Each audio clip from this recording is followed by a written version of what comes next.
नमस्कार। आज एक गंभीर मुद्दे पे हम बात करने वाले हैं यार। देखिए, भारत के वर्कर बेइज्जती करवा रहे हैं भाई साहब भारत की। अब कैसे करवा रहे हैं थोड़ा विस्तार से देखिएगा। भारत के वर्करों को हथौड़ा पकड़ना नहीं आता, बेकार है इजराइल सरकार। ये बात क्यों हुई, कैसी हुई, कितने लोग अब तक पहुंच चुके हैं? एक तो वैसे भारत लोगों को एक्सपोर्ट कर रहा है वर्करों के तौर पे, तो ये कोई तीर तो नहीं मारा गया ना, ओलंपिक में मेडल तो नहीं लेके आ रहे हैं भारत के जो वर्कर हैं। एक तो वैसे ही जैसे एग्जाम्पल हालांकि नहीं देना चाहिए, इंडिया में इतने लोग हैं कि इनको भेजा जा रहा है अलग अलग देशों में कि भाई जाओ वहां पे काम करो, और वो जाके उनका स्किल्ड नहीं है, उनको हथौड़ा तक पकड़ना नहीं आता है, और वहां पे जाके भारत की बेइज्जती करवा रहे हैं। अब आप लोग कमेंट करने से पहले वीडियो पूरा देखिएगा, सबूत के साथ बात करेंगे। मुंह से तो बोल रहा हूं ठीक है, लेकिन आपको यहाँ दिखाऊंगा, ये मैंने नहीं लिखा, आप खुद पढ़िए। देख सकते हैं इतनी सारी न्यूज है, सब तो फेक नहीं होती, कुछ महारथी बोलेंगे फेक न्यूज है, यानी ये सब चैनलों को, सब सिस्टम को फेल कर देते हैं। हथौड़ा चलाना नहीं आता इजराइल ने, भारतीय श्रमिकों पे लगा आरोप है ना। भारतीयों को हथौड़ा चलाना नहीं आता। यूपी हरियाणा से पहुंचे वर्कर भारतीय वर्करों से संतुष्ट, स्किल न होने को देख सकते हैं। दिख रहे हैं आपको कितनी सारी न्यूज हैं। इजराइल में फेल क्यों ये भारतीय वर्कर, देख सकते हैं ना। सब जगह ऐसी स्थिति क्यों हुई, कोई किसान तो कोई नाई। इजराइल ने भारतीय मजदूरों पर उठाए सवाल, संकट में हजारों की नौकरी। यानी भाई साहब ये स्थिति हो गई कि वहां पे पहुंचने वाले लोग, कोई तो यहाँ पे नाई का काम कर रहा था, बाल काटने का, वो वहां मिस्त्री बन गया। कोई यहाँ पे खेतों में किसानी कर रहे थे, कोई सब्जी बेच रहे थे, यानी अलग अलग कैटेगरी का जो लोग काम कर रहे थे वहां पे जाके मिस्त्री बन गए, वहां पे उनको उनसे काम करवाया गया। पोल खुल चुकी है महाराज। कम से कम 1000 लोगों को कंपनी ने वापस निकाल दिया। सच बात यह है, आपको पता है पिछले साल हमास के साथ में लड़ाई हुई थी, तो वहां के लोगों को, फिलिस्तीनी गाजा के लोग, वहां पे 1 लाख के लोग काम कर रहे थे, उन लोगों को वहां पे रोक दिया गया था। वर्करों की कमी हुई, कंपनियों ने मांग उठाई, तो इजराइल ने सोचा कि चलो भारत के साथ अपने संबंध अच्छे हैं तो यहाँ के वर्करों को बुला लेते हैं। यहाँ पे बड़े स्तर पे सरकार के साथ A2A बातचीत हुई, सब कुछ ठीक हुआ। B2B में भी काम किया गया। A2A सरकार टू सरकार हो गया, B2A यानी सब एजेंट, यानी एजेंट के थ्रू ये काम किया गया। बहुत सारे हजारों वर्करों को बुलाया, लेकिन भारतीय मजदूर इजराइल पहुंच भी गए, लेकिन भारतीय वर्कर जहां काम कर रहे हैं वहां से उनकी कंपनी खुश नहीं है। अब वर्कर कोई नहीं बोलेगा हमें काम नहीं आता। आपने देखा होगा, चाइनीज हमें पंगा कर रहा है, इंजीनियर हमें परेशान कर रहा है। काम नहीं आएगा तो भाई साहब परेशान होंगे। ऐसा क्यों हुआ? बहुत सारी जगह पे बातचीत आई, तो सरकार को विदेश, जो इजराइल का दूतावास है दिल्ली में, उनको अपनी सफाई देनी पड़ सकते हैं। हथौड़ा चलाना नहीं आता इजराइल ने भारतीय श्रमिकों पर लगे आरोपों को किया खारिज, बोला 15,000 भर्तियां और करेंगे। इजरायली दूतावास ने अपने बयान में क्या कहा? ये भाई साहब आज इजराइल इन इंडिया दूत, आप जाओगे ना ट्विटर पे तो आपको पूरी डिटेल मिलेगी कि प्लीज, ये प्रेस रिलीज किया गया है इजराइल के दूतावास अधिकारी के द्वारा। बोला ऐसी कोई बात नहीं है, हम यहाँ से संतुष्ट हैं भारतीय वर्करों से, वो अच्छा काम कर रहे हैं, बदले में उनको अच्छी पगार मिल रही है। पूरी डिटेल इसमें लिखी गई है और उनको सब कुछ ठीक है, हमें भारतीय वर्करों से कोई शिकायत नहीं है, जबकि ये सच नहीं है। देखिए, कोई भी देश, दूसरे देश का अधिकारी हो, किसी भी सरकार को वो नाराज नहीं करते। आपको पता है ना इन चीजों का।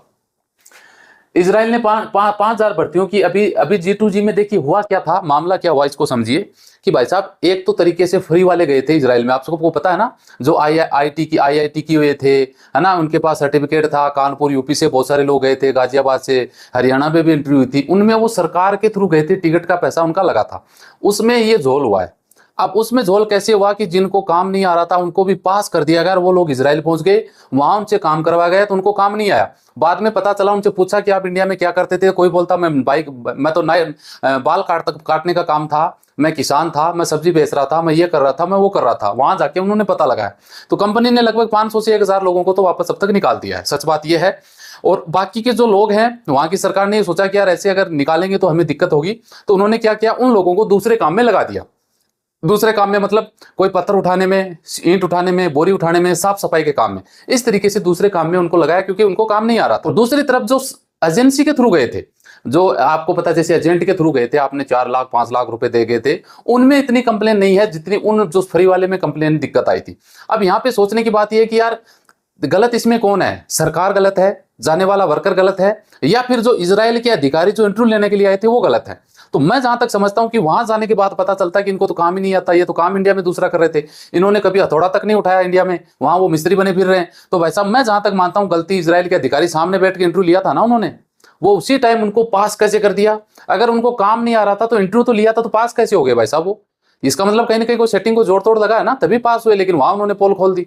तो गलती तो अधिकारियों ने, जो इजराइल के जो ऑफिसर थे उन्होंने गलती की है, लेकिन ठीक रहा फूटा जा रहा है कि भारत के वर्कर हैं जो स्किल्ड नहीं है, उनको काम नहीं आता है।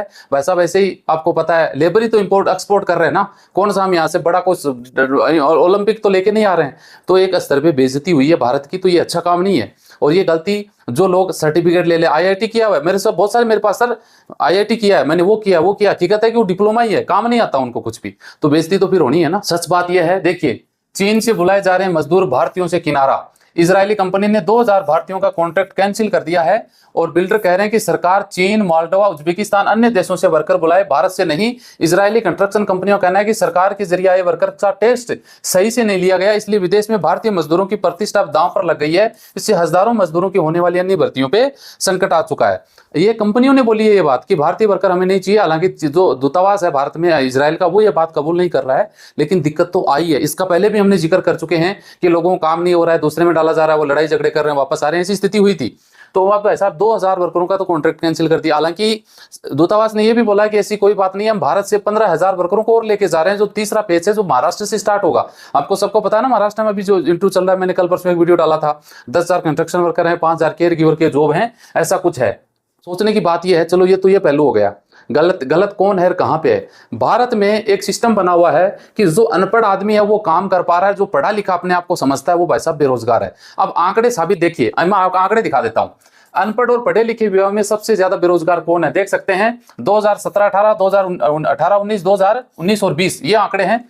निरक्षर यानी अनपढ़ लोग है ना भाई साहब, मात्र 1.2। अभी अगर बात करें 2020 में, तो मात्र यानी एक आदमी भी 100 में से बाकी नहीं है जॉब कर रहा है। प्राथमिक तक यानी 5वीं क्लास तक पढ़ा लिखा आदमी देख सकते हैं 1.5% रोजगार है, बेरोजगार है। मिडिल 8वीं क्लास तक मान लो 3.5% है, सेकेंडरी 10वीं तक मान लो 4% है, हायर सेकेंडरी 8% तक बेरोजगार है। डिप्लोमा सर्टिफिकेट कोर्स वाले 14% हैं, और ग्रेजुएट वाले देख लो भाई साहब कितने हैं, जिन्होंने कॉलेज कर ली 17% बेरोजगार है। उनको ये लगता है भाई साहब हमारे पास तो कॉलेज की डिग्री है, सरकार का इंतजार करेंगे, सरकार नौकरी देगी तभी जॉब करेंगे, चाहे उम्र 30 साल हो जाए चाहे 35 साल हो जाए। इसी चक्कर में ये लोग बैठे रहते हैं। आपको पता है मोदी ने एक पहले आज से 4-5 साल पहले बोले बेरोजगार क्यों है, पकोड़ा तलो, ऐसे कुछ न्यूज आई थी ना, तो लोगों ने क्या मीम्स बनाए थे, पढ़े लिखे हैं बेरोजगार पकोड़ा तलेंगे।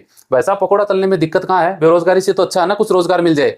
आप सोचो अनपढ़ आदमी रोजगार मिल रहा है और पढ़े लिखे आदमी को रोजगार नहीं मिल रहा है, क्योंकि मैं घमंड है ना कि मैं तो बीए किया हूं, मैं तो ये किया हूं, मैं तो ये काम थोड़ी करूंगा। अरे भाई साहब यूरोप में अलग अलग देशों में आपने जितनी डिग्री ले रखी है वो लोग वहां ईंट पत्थर मजदूरी का काम करते हैं। ये एजुकेशन नॉर्मल है, आपने बीए कर ली तो कोई तीर थोड़ी मार लिया यार, ये तो नॉर्मल लैंग्वेज, नॉर्मल आपकी एजुकेशन है। इसमें आप सोचते हो कि सरकार सबको जॉब दे देगी, संभव है क्या?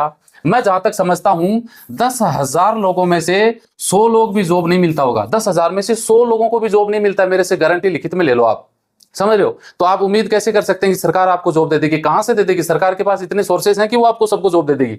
आपको पर्सनल कोई बिजनेस नहीं करना, पर्सनल कोई काम सीखे, स्किल का काम। मेरे पास इतने लोगों के कॉल आते हैं भाई साहब, आप क्या बताऊं, मैं कुछ मिलने के लिए भी आते हैं, एजुकेशन एमए बीएड फलाना ढिमका सबका, कॉलेज की सब डिग्री लेके बैठे हैं, काम कुछ नहीं आ रहा उनको, स्किल है ही नहीं। अगर कुछ काम किया भी है तो ऐसा किया है कि उसकी कोई वैल्यू नहीं है। एक दिन एक महाशय हैं, मेरे को 600 रुपए डाल दिए फीस के, कॉल कर रहा है, लड़का सर 12वीं पढ़ा है और उसको यूरोप जाना है। मैं बोला सर स्किल, बोला स्किल तो कुछ नहीं है। अब मैं क्या बोलूं भाई साहब, एजेंट होता तो हाँ पासपोर्ट ले आओ, आ जाओ, करवा देंगे काम, लाख रुपए एडवांस जमा करा दो। अब मैंने मना कर दिया, बंदा नाराज होकर फोन काट दिया। वो लग रहा था कि 600 रुपए में उसको जॉब लगा दूंगा। बताओ, ये स्थिति आप लोगों की दिख रहा है सामने, आप गूगल कर लेना भाई साहब, जिन्होंने ग्रेजुएट बीए किया हो ना, उनकी देखो 17 से 20% बेरोजगारी दर है। ये क्यों है? ये आप लोगों की कमी है भाई साहब। इस पढ़ के लिख के बैठ के डिग्री लेके क्या हो जाएगा? इससे कुछ भी होने वाला नहीं है। आप खुद का बिजनेस करो या फिर आप कोई स्किल सीखो जिससे आप मजदूरी करो। सच बात ये है ना, क्या बीए बीएड किए हुए मजदूरी नहीं करते? क्या इनके साथ आप नहीं कर सकते काम? अनपढ़ आदमी में मैं नहीं होता, वो काम कर लेता है। गांव में देखे होंगे आपने, एमए बीएड किए हुए आदमी ऐसे बछेड़ खाते घूमते हैं, और जो अनपढ़ है ना उनको लोग पकड़ पकड़ के ले जाते हैं, आज यार हमारे घर पे काम है, आज हमारे घर पे आ जा, तुझे 500 भी देंगे, 3 टाइम चाय भी मिलेगी, तुझे खाना भी देंगे, सब कुछ। और बीए किया हुआ एमए किया हुआ आदमी घर बैठा रहता है, काम नहीं करना, क्योंकि ईगो आड़े आ रहा ना उसके। बोलने को बहुत है, 6 घंटे बोल लो, लेकिन बात यह है भाई साहब, अभी सरकार इजराइल की, आप बोल रहे हो ना फ्री कैसे जाऊंगा सर जी, रजिस्ट्रेशन कैसे कराऊं फ्री वाले में, मुझे जहां तक लगता है ए टू ए काम नहीं होगा, सरकार टू सरकार नहीं मिलेगा काम आपको। अब सरकार पागल नहीं है कि आपको वो सरकार के द्वारा आपका रजिस्ट्रेशन करेगी फिर फ्री में लेके जाएगी, क्योंकि ये धांधली उन्हीं में हुई है कि फ्री वाले में जितनी चिटिंग हुई है ना, जिनको काम नहीं आ रहा वो फ्री वाले गए थे सरकार के द्वारा, उनको मुझे लगता है कि ये मौका दोबारा नहीं मिलेगा। एजेंट के थ्रू अगर आप जाओगे तो आपको मौका मिल सकता है 4 से 5 लाख रुपए देके। तो बस ये अपडेट थी, आप लोगों के साथ शेयर कर दी। वीडियो अच्छा लगे लाइक शेयर करिए, मिलते हैं नेक्स्ट वीडियो में अच्छी जानकारी के साथ। जय हिंद, जय भारत।